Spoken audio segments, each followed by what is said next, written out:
அனைவருக்கும் இனிய ஆதிவார காலை வணக்கங்கள். இன்று ஆதி என்றால் முதல் நாள், அதனால்தான் ஆதிவாரம் என்று வைத்துள்ளார்கள். நாம் இது ஞாயிற்றுக்கிழமை என்று கூறுவோம். சரி, இன்றைய நாளில் ஆலய வழிபாடுள்ள சில தாந்திரிக முறைகளினால் நம்மை வலிமையாக்கிக் கொள்வது எவ்வாறு என்று இந்த காணொலியில் பார்ப்போம். ஆலய வழிபாடு செல்வதற்கு முன், உள்ளே நுழையும் முன் ஒரு ஆலய மணி வைத்திருப்பார்கள். இந்த ஆலய மணியை ஒரு முறை அடித்துவிட்டு பின் அங்குள்ள ஆலயத்துக்கு முன்னுள்ள ஒரு படியை தொட்டு வணங்கி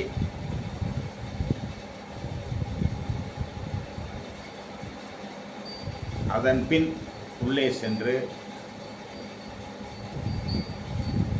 இறைவனை வணங்கி அங்கு தரும் தீர்த்தம்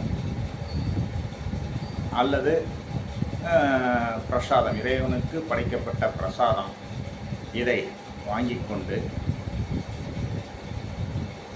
அதன் பின்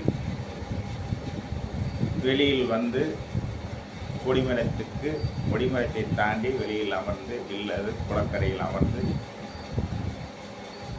அந்த பிரசாதத்தை சாப்பிட்டு விட்டு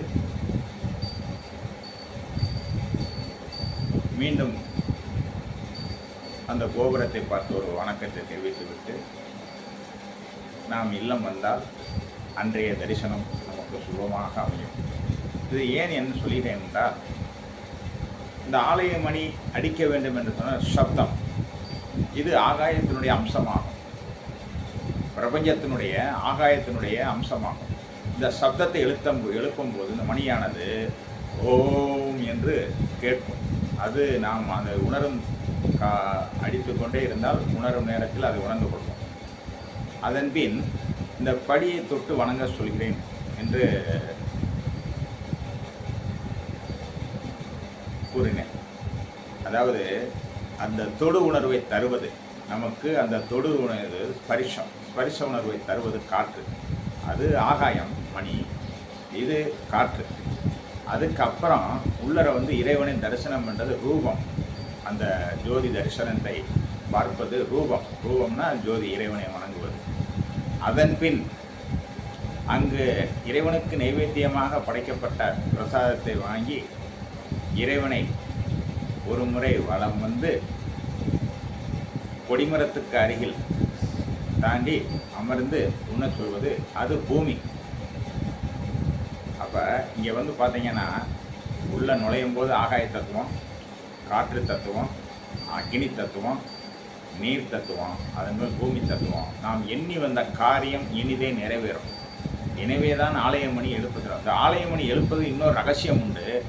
அந்த மணி அடிக்கும் பொழுது, அது வெளியில் இருக்க மணி கொஞ்சம் பெரிய மணியாக இருக்கும். அந்த மணி அடிக்கும்போது நம் மனதில் உள்ள அழுக்குகள் ஏதாவது இருந்தால் அது வைப்ரேஷன், அந்த மணியினுடைய ஓம் என்ற பிரணவத்தின் மூலமாக நம்முடைய ஆதாரங்கள் எல்லாம் ஆடி நம்முடைய மனம் தூய்மையாகி அதற்கு பின்தான் அந்த ஆலய திருப்படியை தொட்டு வணங்கி உள்ளே செல்ல வேண்டிய காரணம்.